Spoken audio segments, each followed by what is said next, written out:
Hey, this is Tigo. You guys know where you are. You're talking about expert talk. We are doing a live stream today with my buddy, Sean Malone, or as I like to call him, Sean Get It Done Malone. Hey, what's happening, buddy? What's going on? Hey, Tigo, how you doing, girl? It's great to be back. I'm so excited to be here today. What's new? Oh, what's new is my light just went out. Darn it. So we are literally doing this in the dark. But how are you? What's happening? Let's talk about some things. Yeah, I'm doing really well.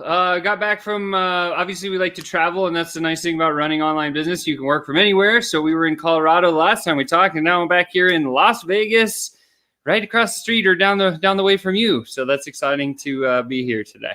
Yeah, you're down the road, and luckily we're having semi-good weather. I mean, from what I understand, it was like 60 something yesterday, but I'm from Chicago, and back in Chicago, they were having like -4. So I'll take Vegas weather all day long from -4 back in Chicago. Yes, me too. I love it here. Yep. So For let's sure. talk about some stuff. We talked about it in the show, you are a specialist when it comes to sales. You Mhm. understand it, you teach it. This is your, as my mother used to say, bailiwick. You know what to do. And I wanted to get further into that because you were on the show and I said, I got to have him on. We got to talk about it more because we kind of just went around the outside of it. Can Okay. we like refresh everybody's memory and just give them a little bit of a history on exactly how you got into sales in the first place? Yeah, of course. So again, as I mentioned the last time I chatted, and again, thank you for having me here today again to speak with you. When I first started 20 years ago, just over 20 years ago, I came out of college, and I literally I asked my dad. I only had one question on my mind. That question was, how do I make a ton of money? And the only person that I knew that I could actually ask that question was my dad, and because he'd run like a pretty successful business. So I called him on the phone and I said, "Hey, Dad, how do I make a lot of money?" And he goes, "Well, you got three choices. You can be a CEO. Are you a CEO?" And I said, "I don't know how to do that. I just came out of college." He goes, "Okay. Are you an entertainer?" Well, I can't sing or dance or rap. He goes, "Okay, you better learn sales." And so that's the first time that I ever said, okay, I'm going to go get a sales job. And kind of growing up being in an athletic family, like I was always on teams and everything else. And I just realized it's like, okay, I figured out, like I figured out all the sports that I ever played on. I'll just go get onto a sales team somewhere and then start working my way up, maybe become a captain, eventually become good at it. And so I took my first sales job and I sucked. I was so bad. I was so horrible. The first time I ever talked about sales or getting into it, because I didn't know what to do. Everyone had just told me, "Hey, Sean, you're good at talking with people. You should literally just go into sales. You'll be pretty good at it." And I sucked. Here's for 6 weeks. I Wait a made second. Hold on. I can't believe you sucked at anything ever. Well, that's very kind of you to say. But yeah, no, I literally for 6 weeks. And Tigo, you remember when the first time you went into sales too? I mean, it was like hard, right? Even one of my mentors, it's Yeah. Garrett White. He said to me, he said, "Look, Sean, whenever you do something at first, just know you're going to suck, and then you're going to suck a little bit less, and then you're going to suck so little that you actually become good."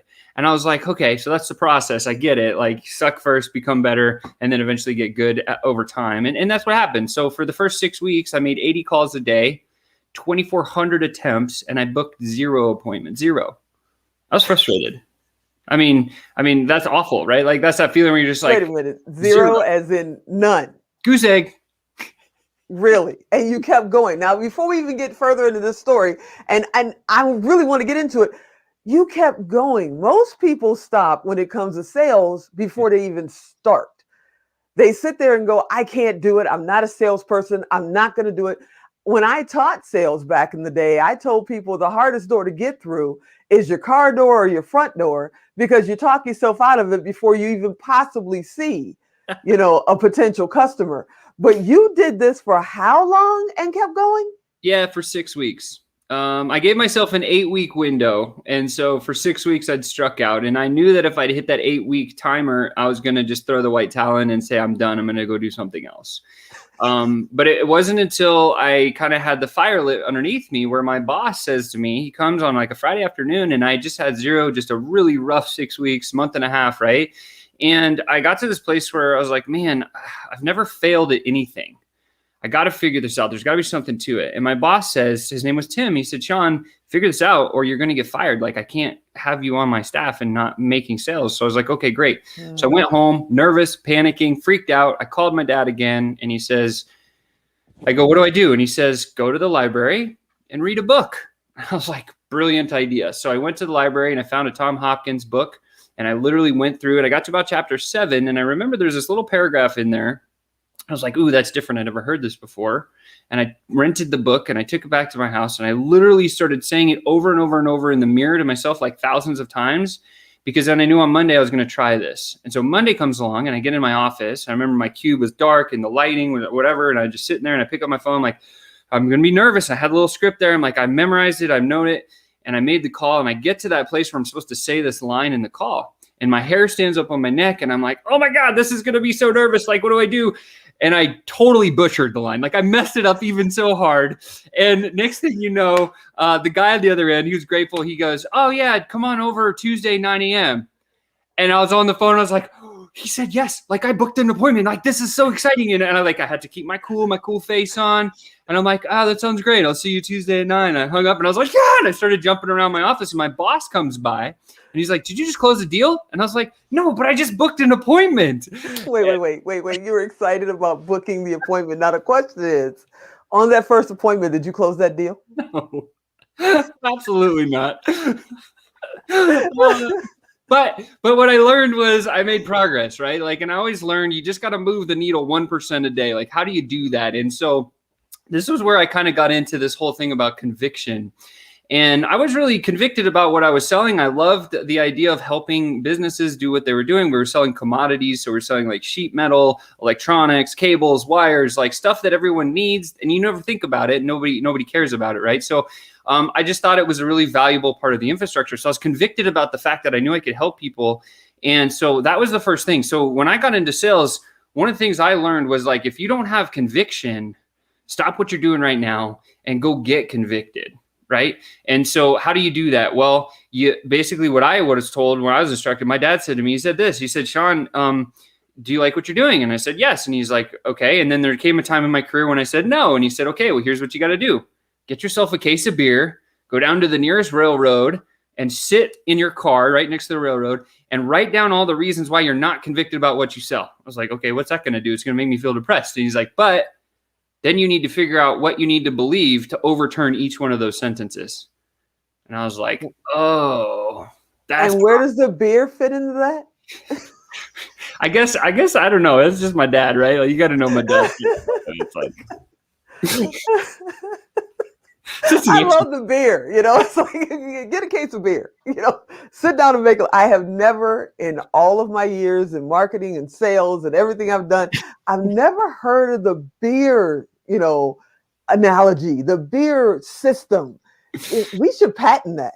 Yeah, I think there's some too. There's always that thing where, like a lot of creative writers I talk to, I ask them like, what do you do? Some people, they light like the incense candles, and some people have a glass of wine or two. Some people use other recreational drugs or products, and just to get to that place. Right. And so it's like, I think what the message was is get it off your mind, have a couple of sips of a beer, and then be like, okay, why do I not feel convicted about what I'm selling? And then literally write a list. And so once you have conviction, then the other two pieces that you need to be an expert salesperson come through very simply. The first one is persistence. So it goes conviction. You got to have conviction first. Second one's persistence, meaning you got to set yourself the ability to just, if you get knocked down, it's going to happen and it's okay. It's not your fault, right? Because some people will, some people won't. You got to move on to the people that have the problem that you can solve, and that's totally okay. There's plenty of people in the world that definitely can buy the products and services that you have to offer. And you just got to have the persistence to know that and like keep this abundant mindset, because if you hit a wall and you get knocked down, then great, just jump up one more time, then you get knocked down, and now you have persistence. And that's literally the definition. And Tigo, you have some of the world's best persistence, I would say, right? Well, my mother just called me crazy, but I'll take persistence. I like that. I like that way better than crazy. But okay, let's not get too far down the road. Let's talk about this for just a second, because a lot of people do hit that brick wall. They get their first no and they say, done. This is not meant for me. Some of them don't even get as far as getting the first no. They just stop in their tracks and say, I just can't do that. I've had more people tell me I'm going to work a regular job, even though I hate it, because I know if I start my own business, I'll have to talk to people, I'll have to sell, and I'm not a sales person. So after you got, your first call and you didn't close that appointment, how did you get up the next day? Were you just excited because you got the first call and you said, I got one, I'll get 1,000? Or did you have to talk yourself into it again? Yeah, I mean, there's always that part where you got to talk yourself into it. But again, what I realized at that time, when I made that first appointment, like this flood of release of just awesomeness went through my body. And I had this experience where I was like, whoa, that felt really good. And I want to replicate that feeling. So that kind of carried my weight for about, a week and a half, 2 weeks. And each appointment I said, I kept feeling that like momentum and the traction. And I was digging in and getting some, getting some movement, making that little needle tick, tick, tick, tick. And the second thing that happened was my mind got twisted into, oh, there is a science behind this thing called prospecting. There is a science behind this thing called sales, and anybody can learn it. And when I realized that anybody could learn it because I used it and I did it for myself, I was like, oh, all I got to do is I got to learn the rest of it, and I got to understand how all the pieces function together. And so this was kind of the start of my 15-year, $500,000 investment into my own education in this place called communication, so I could get pretty okay at it. And I started learning all these different systems, like how do you set appointments? What are all the parts and the components? What are the things that I need to help with, like mentally for people, the psychological aspect of how do you get somebody to move from where they're not moving to moving. And so that's like my passion for learning. It kind of took a little bit of my my focus was I got to keep setting appointments, but I also got to keep learning stuff. And so that's wait. Time out. Got to cut you off because I know somebody's out there going, $500,000. Did he go to Harvard? What do you mean by $500,000 investment? Are you talking about a university you went to? What are you saying? I bought a lot of books. You can see a little bookshelf behind me here. So I bought a book. I went to every seminar that I could possibly think about. I hired as many coaches as possible. Here's the thing that I love about coaches so much. People always say, hey, why do I need a coach? Everybody should need a coach. I have a sales coach. I have a marketing coach. I have a business systems coach. I still do to this day. I will always have one. Why? Because they've achieved what I'm trying to achieve, and they know all the buttons to click, and they know the holes not to fall into. And so that's why I believe that coaching, and of course, growing up with a sporting background, coaches were kind of built in. So if this is a new concept, hear me very closely when I say this. Like, if you don't have a mentor or a coach or some sort of a group where there's a person in there that actually has achieved the thing that you're trying to get to, like, go find that, because that will allow you to what they call collapse timeframes and move faster through the process. Right? Yeah, totally. Now, my question is going to be this. There are people that are totally convinced that they're meant to do, like you mentioned, sports. They're meant to be an athlete. Mm-hmm. There are people out there that say, hey, I'm always going to be behind the scenes. That was me until a year ago. I stand behind the camera. I'm behind the computer. I'm behind the scenes. Clearly, I'm not behind the scenes anymore. And then there are people that, as my mother says, came here selling. She told me I came here selling. So what about the person that says there's not enough education, there's not enough coaching, there's not enough anything that's going to make me a good salesperson? Sean could say that because he was naturally a good salesperson, and all the books did was like emphasize his natural God-given skills. Oh, I don't think that was the case. When I grew up, I was more introverted than I was extroverted. Wow. And I literally, like, it's trained. Everything you see today is 20 plus years of me coming out of my shell, trying things that are hard, right? Trying things that are new and different, and working on skill sets that I didn't have before. And yeah, it can be a little bit scary because it's something that you've never done before. but I can tell you that it makes me feel way more alive when I'm learning something for the first time, second time, fifth, third, seventh, eighth, 10th time, than if I already was an expert at something and I could just go and do that one thing. Like, that's kind of somewhat boring to me. That's just me personally. Other people might not feel that way. But so what I thought to myself is like, oh, okay, I just never stop learning about this thing called communication, because you can keep learning about it every single day. This is where I got into selling systems. We want to talk about sales today. I went through just about every 40 or 50 different selling systems. And what I mean by a selling system, there's things called like the Challenger method. There's the spin selling method. There's Tom Hopkins has his own method. There's Chet Atkins or Chet Holmes has his own method. We have our own method. It's called the Ascension Method. And our method is comprised of probably all these 40 systems. I just picked and choose the best thing that worked for the industry that I was in. And I started putting together a system, and I got to where there's 7 stages of it. And so I'm happy to go through the 7 stages with you if it's something that's I would love it. I would think that would be awesome. I've got my pen ready. Let's go. Okay, so the 7 stages of the Ascension Method starts. The first one's it's connect, or bond and connect. And what do we mean by bonding and connecting? It's more psychological than it is going into somebody's office and saying, oh, that's a cool picture on the wall.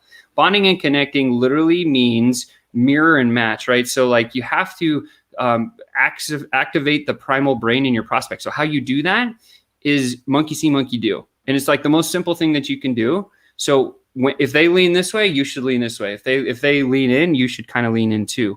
But the bigger thing that's even more important is the speed of which that they talk, and the volume and the pace. If you can hear that in the first sentence that they say, now all of a sudden, and you start to mirror and match that, and you only have to do it for the first 90 seconds. Experts have proven that after the first 90 seconds, when you just mirror and match how fast someone's talking, you know, people that speak like a million miles an hour, and they go, oh my God, this is crazy. Okay. And then you have these other people that are a little bit slower, and they take a little bit more time to speak. If you speak the same way that they do, they instantly drop all of their guard because you're in the same filter. Does that make sense, Tigo? It makes perfect sense. It also, I think my grandsons do that to me when they want something, but that's a different subject. Go ahead. Yeah. So that's the first stage. So that's all you got to do. First 90 seconds of any sales call is just literally match the speed, the pace, the tonality, the way that people are talking and acting. And then you're going to automatically get to this place where now you can move into the second stage. The second stage should happen within the first 3 to 5 minutes of a sales call. And it's called setting the rules of the game. And the way, so setting the rules of the game, basically it's the agenda for the sales call. So I use the analogy game, very simple, GAME. All right. And so let me, G stands for grateful. Okay. A stands for ask. M stands for me. And E stands for end. And so like, if you think about this for just a second, I'm going to give you an example here. If you've ever seen a sports game, at the beginning of a baseball game specifically, if you've ever watched baseball, the umpire's standing at home plate, right, Tigo? And then the captains of the team, the coaches guys usually come out to the plate. And what is that conversation about? That conversation is literally about the rules of what's going to happen in this next 2.5 hours playing a baseball game, or 4 hours, however long it takes, right? And the umpire says they were talking about hot dogs. But okay, never mind. Go ahead. Well, the umpire will say, okay, gentlemen, we're going to have a fair game. The foul lines are here. If the ball goes over here, it means it's foul. Then this is what happens if the foul ball goes. If it goes under the fence over there, this is the rules that happens. Are we in agreement that this is what's going to happen in the next 2.5, 4 hours? Yes. Everyone says yes, and then they go to their dugouts, and then it's play ball, right? And so the same thing needs to happen in a sales call. And there's a couple of reasons why. So, and again, using the analogy game, very simple, right? So it's within the first 3 to 5 minutes of the call, get into this analogy, say, hey, Tigo, I'm so grateful that I have a chance to speak with you today. And today for the agenda, first of all, you have about 35 and 40 minutes, like set the time, right? Time is another piece that needs to be in there. But I'm really grateful to be speaking with you today. You have about 30 minutes available for the call. You're going to say yes. And I'm going to say, great. Today for the agenda, I'm going to ask, that's the A, I'm going to ask you a few questions about this, and this, whatever your agenda is going to be, right? Okay. And then the next one is me. So it's like, I'm sure you're going to have questions for me about maybe myself, my company, my story, my, like what our products are, how they work. That's great. I'll be happy to answer all of those. And then at the end, the E, one of two things is going to happen. We're either going to decide that I can solve the problem that I know I can solve for a lot of people if you have it, and we're going to go down that path and take a step together, or I'm going to refer you to somebody that I know that can probably help you in an area that maybe will just come up in the call today. Does that sound like an okay agenda? Yeah. And all of a sudden, I can understand that. Yep. And you say yes to me, and now we're on to it. Here's what's happened. I literally became the umpire for a minute, and then I'm moving back into the guide mode, right? As a sales pro, you always want to take the role of a guide, never the hero, because the hero of the story usually has a really bad time until the last 10 minutes of the movie, right? So yeah. Are you with me on that? I am. And hopefully they didn't kill him off. But yes, I'm totally with you. And so when you set the rules of the game, or you do the agenda of the call, all of a sudden now people are like, oh, this guy has an agenda. Like, I have clarity. I know what's coming. I'm not in fear of, I don't have to have my guard up because this is what we're going to talk about. And it also puts you into this place of trusted advisor. So when you're the trusted advisor of a call, then you can literally basically have a little more leeway, a little more leverage to do some other things later in the call. So that's the second stage. The third stage is what we call pain. It's the pain stage, right? And we could go deep. I could spend hours just talking about pain, very simply put. Like my arthritis, or well, no, I'm not that kind of pain. Physio-emotional pain for solving a problem in a business, right? So if we're talking about business to business sales, for example. So it's like, and the way to get into this, there's really a couple of questions that you can ask. The first one is, hey, well, tell me about your business. Where are you trying to take it? You're encouraging their dreams. And then the second thing is, hey, what's the biggest speed bump holding you back? And literally they're going to say, well, I'm struggling with this. And once you've got that first thing, then you can go down this road of what we call the magic 8 pain questions. So the magic 8 pain questions, the first one is tell me more. Second one is, can you be more specific? Maybe give me a little example of how that's actually in your world and impacting you. Third one is, how long has this been a problem?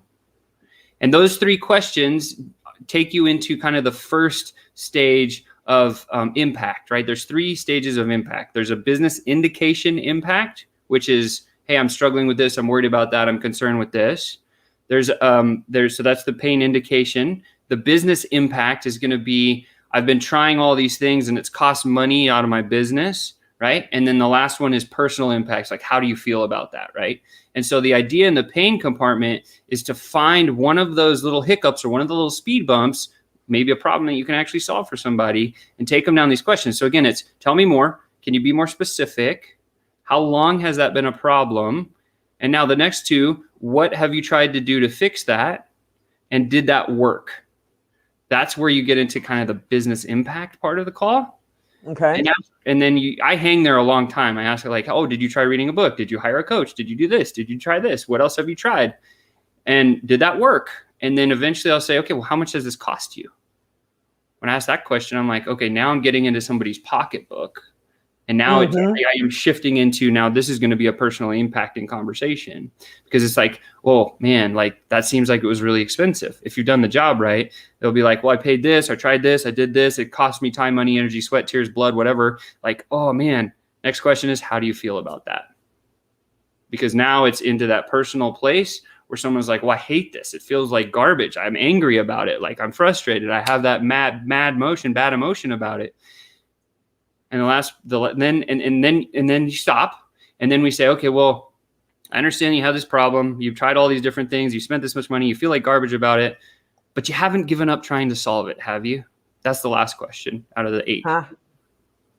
No, I haven't tried to give up solving this. I want to solve it, and now they're frustrated because they haven't solved it yet. Right. You say, great, let's move on. Right. And so now you've developed pain out of a business indicating pain problem into a business impact, now to a personal impact.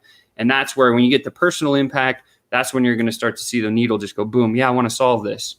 And here's one thing that Alex Sharfin told me. He taught me this. He said, if you can describe the problem that you have better than any of your competitors or anybody else, even your prospects, they will instantly think you already have the solution just because you can describe the problem. That's why we say be very clear and simple and direct when you're describing what problem it is that you solve with your business. I've got a couple of questions before you move on. Please. One, I want to talk about community, because you're humongous in serving. And I totally agree with you. So we definitely want to talk about that before we hang up this call, as they would say. But I want to ask you, are you telling me that if I want to learn everything that you're talking about right now, I've got to go through years of training and spend $500,000? Or can I come to you? Is this something that you can teach me or teach my sales team or someone else who's watching today? Yeah, absolutely. This is what I geek out on. I geek out on it every day, right? We have a community. You mentioned community, right? We have our own high ticket sales consulting agency where we help entrepreneurs that are ready to scale into big sales teams, like hiring, onboarding, and training big teams, putting the infrastructure down. But we also have a community that's just for those other people. Maybe there's those people in there. Actually, there are. But it's just those people that want to learn like the lost art of prospecting, or they want to learn actually like how to have framework to go through every sales call that you can repeat over and over and over again. And these are the kinds of things that are sharing today. And so, yeah, so we absolutely do. And it's in our community. And community to me is so valuable, right? Like we always talk about, we got to build a network. I believe there's 4 questions you can always ask is like, why you, or sorry, why me, why you, why this, why now? And if we can answer those questions, then, hey, you're going to have a pretty strong message, right? And so like the community that we've built, so it'd be like, why you? Well, are you philanthropic? Like the thing that stands behind our community, we're cause-based marketing organization, meaning every masterminding session that we put on, we actually fund a clean water drinking well in a third world country on behalf of the members that are in our mastermind. And we say, thank you. Awesome. Yeah. And we just actually funded our 4th one. It's going to be installed in India here in the next like 4 months. I'm really stoked about it. And so if you have a movement that you're trying to create, think about what's the bigger cause where you can actually lock arms together with other people that are like you to go and solve that problem. See, I believe this. Experts have said it's going to take $20 billion to end world thirst. Well, I don't know if I can build a $20 billion company on my own. I'm going to damn try, but I might not be able to do that. But I do know this, if I can lock arms with Tigo and I can lock arms with other people that are awesome, 20 billion is within reach. We could actually make an impact on the earth before we pass, where we've ended something like world thirst. Like that feeling is satisfying. I'm in. Tell me what I got to do. I'm in. Yeah. And you just, get involved with one of our programs, and then it's done. Right. And then you're learning the skill and you have the philanthropic piece, and use that method in your marketing, guys. Trust me, it works so well, right? People love it, and be passionate about it, right? Like I have a long backstory about why water, why this and that. We could get into it another day, but just that's what. And you definitely got to come back, because it's like every time I talk to you, I learn something new. But before I let you go, and I know you're on a tight schedule and we've got maybe 10 minutes left, I want to ask you about COVID, because today, we're February 2021. People may be watching this a couple of years down the road and COVID is a history, or they're watching it 50 years down the road and somebody's going, what's a COVID? Who knows? But right now, today, we're in the middle of it, and you're talking about sales, and people are literally not leaving their homes. Mm-hmm. Can they grow their business, start their business, expand their business when they're basically on quote unquote lockdown, or as you and I, because we're in Vegas, we're on a pause thanks to the governor? What can you do now? Research the technology that allows you to connect. That would be my number one. And I know technology is just going to keep getting faster. We all hear it every single day. And now I've seen more businesses growing faster now than they've ever grown before. Why? Because they don't have to get in their car and drive across town to do a meeting. They can actually connect with anybody worldwide. I've seen softwares being developed faster these days than ever before. Why? Mm-hmm. Because the barriers are gone now, and everything is electronic in the sense of we have Zoom, we have StreamYard, we have all these amazing technologies. Maybe they won't be here in 10 years from now. But what I will say is that I believe 2021 is the year of speed. Yeah. And so if you're on that place or in a pace to grow your business right now, this is the year where we need to buckle down and we need to get back to the basics and start having human to human interaction using technology, because it's an advantage for us. let's talk about, we've talked about people that are trying to start. We've talked about people that are totally afraid. And I get asked that question a lot. What about fear? Yeah. Let's talk on the other side of this coin. There are people that have been downsized, outsized, that were in upper management and never even thought about seriously about being an entrepreneur because they were pretty cushioned. They had their little golden world. And now they've been told, not only will you, not be coming back ever, but you're kind of on your own and we don't even have a golden parachute for you. So you need to figure it out. What about that person is going, I need to start a business. I need to do something. I got to keep moving. What would you say to them? I would ask them a very simple question that one of my coaches asked me. I would say, what are you good at? That's a hard question to answer if you don't know what you're good at. But if you've been doing something, for example, like maybe you're a lawyer or an accountant, or you're in that firm, or you're doing something there and you've had 10 or 15 or even 5 years of really valuable experience in that field and you enjoy that field, well, then guess what? 5 years more stuff than the people that don't know that world. And you could actually go out and you could help those people solve a certain problem that they have in their world. And so I think what most people forget is what they've actually already learned. Most people think about, oh man, I got to go start this new thing and I don't know where to go and I don't know which direction to start or where I got to go from. Rather than that, look back, look internally, think back to yourself, like, what am I good at? Like, because you are good at something. Every single person on this earth is good at something. And if you've been practicing it for a period of years, you have an advantage because you're probably an expert. Think about that, right? You are already an expert. That's why this is Expert Talk. That's why you're listening to this. Because you're an expert. You know something that other people don't know. Maybe you're a bladesmith and you make knives, or maybe you're a woodworker, or maybe you're a gardening professional. Guess what? I've seen people sell YouTube channels for tens of millions of dollars in kitchen countertop. Like yeah, some of the strangest subjects. Yeah, like it's insane. And so it's like if I believe that, again, like I said, it's the year of speed. If you're not taking advantage of the social media landscape that's been put before us with all these great platforms that we can use every single day, if you're not learning about the technologies that you can use and moving in that direction, like allocate a small percentage of your time in your day and your learning to go down that path, because it will serve you so much in the future.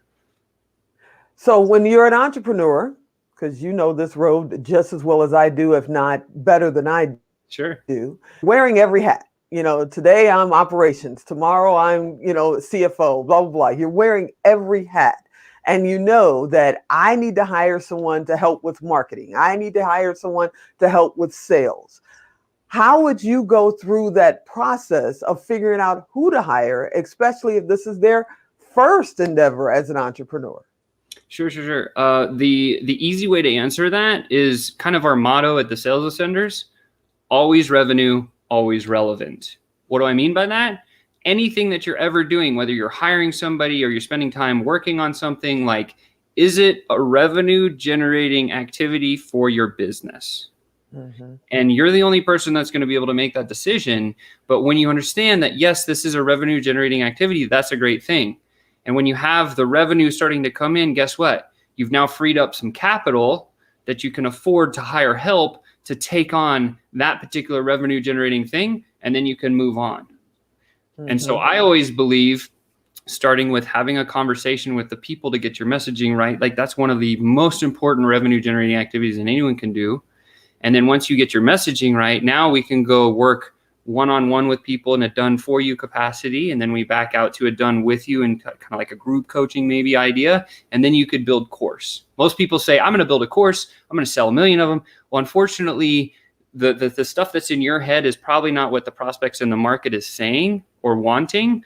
And so that's why I say, like, flip the script and go talk to the people first, figure out what it is that they want. See, in traditional schooling, I remember this. I always remember build the widget, then sell the widget. That's what I got taught, right? And I went to business school, one of the best, top number 4 in the country when I went.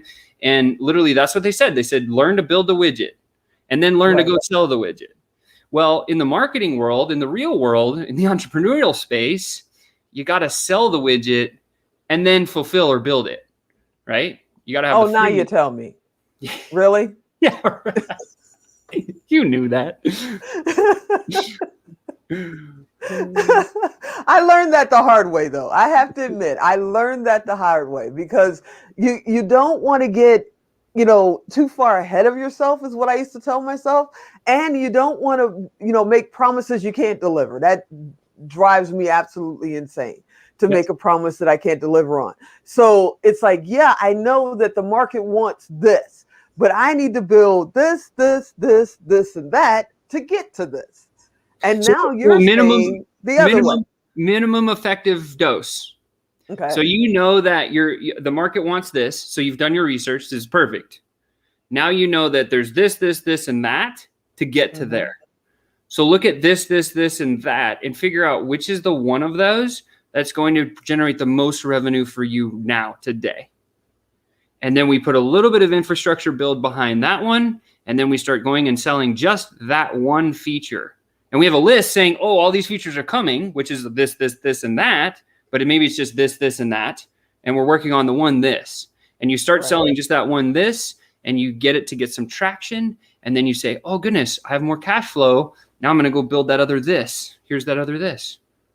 And then you start building onto that, right? We're sitting right here on Facebook Live. We're sitting on YouTube and a couple other places. And then, of course, it's going to be distributed everywhere else. But while we're talking about this, people have this feeling that Facebook is the magic pill. They don't need salespeople. They don't need a marketing plan. They don't even need a business. One of my good friends, Emily Baker, says, if you only have a PayPal account, you're not in business. Okay.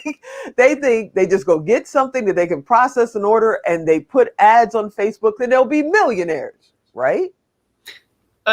Man, I wish that was the case, but that's the easy button. That's the pill that everybody looks to swallow so they can lose 100 pounds in like a day, right? So it's unfortunately those pills and those easy buttons don't work. It's like getting struck by lightning, right? It doesn't happen very often. Sometimes it does. And those are unfortunately, the media pushes those people up to the moon. But what I'll say is this: the internet's a tool. All the social media platforms are a tool. The tool is you can be using to solve a problem for people, right? So if you think about, like, that's why I love sales so much, because it's the oldest profession on earth. It's older than prostitution. It's back in caveman days, right? Like, think about this for a second. Like, a caveman looks at another cave woman and says, "You're coming with me." Probably the only negotiation is he bonks her on the head and drags her into the cave. But the thing is there was probably a sales conversation somewhere in there, right? And it goes on and on and on. So that's why I believe, like, sales was around way before almost any other profession. That's why I love it so much, because it'll always be there. And sales only occurs when there's a human-to-human interaction, right? And so I'm stuck at the caveman. And I'm telling y'all now, don't send the hate mail to me. I didn't say it. He said it. Caveman bunk in the head. What the heck's wrong with you, man? Come on. I don't know. There's a lot more. I love it. I love it. I love it. But I had to ask, because people do think that social media is the magic pill. You put up an ad, you do a video, and you only do one. It took you 6 months to a year to do that one. And then you put it out there and you just sit and you wait for the millions to just roll in. And then you get mad at the entire system because it didn't happen. And I wanted to definitely touch on that with you because I knew you'd set them straight. I did not see the caveman analogy coming in, but it works. Well, I'm glad that it worked. This is the first time I've ever said that. So yeah, I'll take all the hate mail. I promise, it's fine. But yeah, so I mean, I think the fact of the matter is you got to get reps, right? When I went to college, I had a full ride for baseball. Luckily, I was grateful. And I played a lot of baseball, and I was really good at fielding ground balls. Like, I actually got a Player of the Year award and some other cool things. When I went to college, I'm sitting in the office with all the coaches, and there's a hitting coach and the fielding coach and the head coach and the assistant head coach. There's so many coaches. And I'm sitting next to the hitting coach, and I was like, yeah, like, now that I'm in college, like, I have a pretty good glove. I would like to get better at hitting. And he's like, okay, I'll make a note, right? Like, I want to help you get better at hitting. That's why I'm here, your coach. And then for the next 2.5, 3 weeks, I had this routine built in my head. And I would go out after practice. We'd finish our practice. And the one thing I always did going into college was after practice, I would go on the field and I would have one of the other teammates hit me 1,000 ground balls, or not 1,000, but hundreds. And Okay. I would just take ground ball after ground ball. And so I could have my glove. My glove was good. And I was a really good glove hand person. And I continued this pattern in college because I was like, oh man, like I got to keep my golden glove ability up and like, let's do this. So I kept taking ground ball after every day. And one day I'd come in from kind of like right practice ended and I hadn't gone out to do my ground balls. I was getting ready to do it. And my hitting coach looks at me and he says this, he says, Sean, it's getting dark early. And I was like, what does that mean? And he said, well, you told me at the beginning, like a couple of weeks ago, when you came to this college, the one thing you wanted to get better at was hitting. But the only reps that you're putting in right now is you're taking ground balls after each and every practice. Don't you think there's something wrong with that? You're going to run out of daylight before you can get into the hitting cage. And I was like, the light bulb. Yeah, and so like the same lesson can apply in anything, right? So if you're looking to go out and start building an online business, what are the reps that you need to take? What's the area that you need to focus on first, right? Communication is always a big one. Copywriting is another big one. You got to learn some social profile stuff. You got to learn some of that stuff. It's not as difficult as most everybody thinks it is. And that's it, is like when you have like laser focus because you're trying to achieve a goal, then you can get there.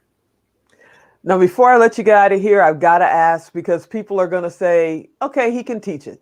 I've had some great professors all over the world that could teach it, and they were living in little tiny apartments and never made anything and ate noodles every night for dinner. But you are not that guy. You not only teach it, but you practice it, and you've been very successful at it. We started this interview kind of talking about how you began in sales. And before I let you get out of here, because that award on the back, like I said before, is not a Grammy for you singing or rapping. That award behind you is proof that you kind of know what you're doing. So can you just give us a little bit about your company and a little bit about your history in marketing, sales, and community? Yeah, sure. So as remember, we'll go back really quick, like where I sucked at sales, and then I learned how to get into appointments. And then I got into appointments and I couldn't close the sales conversation. I didn't know how to do that until I started learning a sales system. And once I got a sales system and a prospecting system or an appointment setting system, I put them together. And next thing you know, I started closing deal after deal after deal, and I started earning quite a bit of cash to the point where I ended up buying into an electronics company in Vegas in the early 2000s. And I moved out here. And I started with, I had about 7 employees and we were doing about 250,000 in revenue. This is a company that I had bought into. And I thought to myself, okay, hey, I got to grow another company. So I took that little prospecting system and that little selling system and I retuned it to match my new company. And same thing, same process. Took a little bit of time, right? I sucked at first and then I got sucked less. And then I got sucked so little that I became good at it. And that company went from 250K just up to about 8.5 million a year in revenue, and went from like 7 employees to 110. And then, unfortunately, there was some tragedy that happened there. My business partner sold the company out from underneath me. And I'll kind of fast forward the story. I ended up going into a roofing organization to sell roofing material. And I put these 2 systems in and I broke all the sales records in the first 18 months. And then I got introduced 5 years ago to the online game. And I saw this little kid walking across a Facebook ad and with no shirt on. He's like, I just made all this money online. And if you remember my story, the first thing I wanted to do is, how do I make a lot of money, right? Mm-hmm. And so I was like, well, if that little twerp can do it, like, I'm pretty sure I can do it too. That's what I thought. Hate mail to him. Twerp. Send all hate mail to him.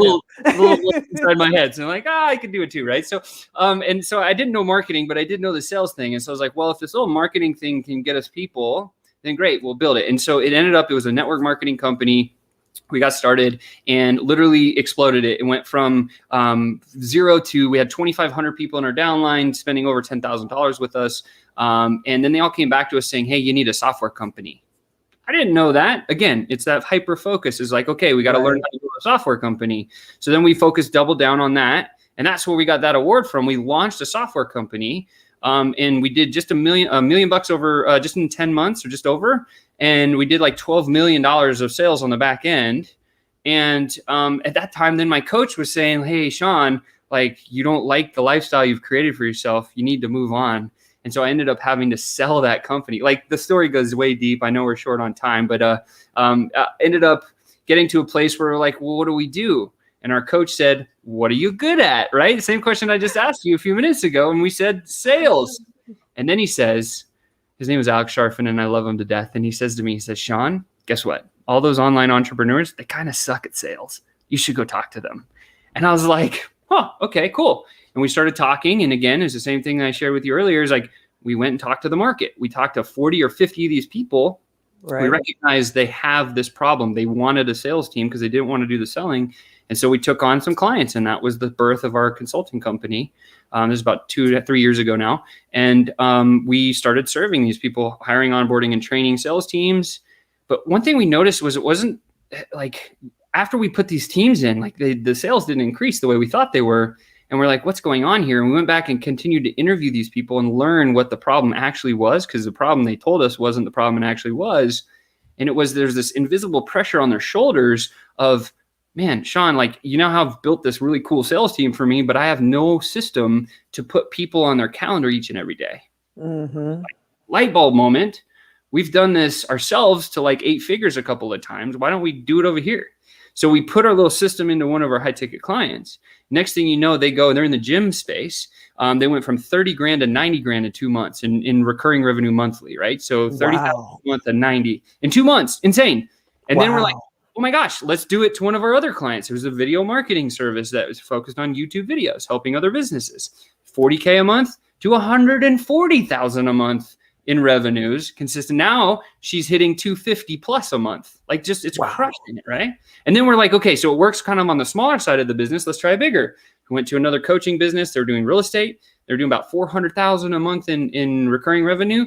And we put our little system in and went from 400 to 700,000. Took about 3.5 months. And now they're consistently just cranking. Like, so effectively, we realized at that point, we've done this now dozens of times for all these businesses. We can't just serve 5 people at a time. We need to get this out to more people.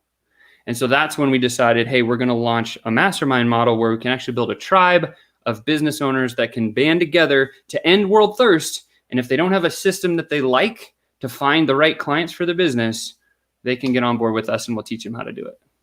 Okay, so before you run, because I know you have to, how do they get on board with you? How do they contact you? What's the next step? Yeah, very simply, you can hit me up in a direct personal message on Facebook, or you can go right into our Facebook group. Just go into Facebook and search for Sales Ascenders Inner Circle, and the group will pop up. You'll see a picture of me. I have a bigger beard in that picture, actually. It's kind of a scraggly sailor beard, but whatever. Yeah, and then just get an invite into our group. Yeah, we'd love to have you. Again, we're looking for business owners that have been at least starting in that process, but that's a great place to start. Yeah. Okay, so it's Sales Ascenders Inner Circle. Inner Circle. Okay, so they go to Facebook, they search for Sales Ascenders Inner Circle, or they can send you a message directly on Facebook, directly to you. Yep, just Sean Malone. Look for me. It's a picture of me and my wife. We're outside. You'll see us. Just send us a personal direct message, and we'll make sure that you're taken care of. And if you're looking just for some sales tips, we have a YouTube channel we just launched last month. It's just search Sales Ascenders on YouTube. You'll see it. It'll pop right up. Get your subscribe to that channel. It'll be awesome. And then you can kind of start consuming some of the content, because 3 days a week, I answer the most frequently asked sales questions that come across my desk. And I speak with hundreds of people. So I have like a big database of all these great questions. A lot of people have the same questions. And if you just tune into the YouTube channel, you can get all those answers for free. Wow. I got to let him go because this team's going to get me. They gave me an exact time that he's got to go, and I don't want him to come down here and find me.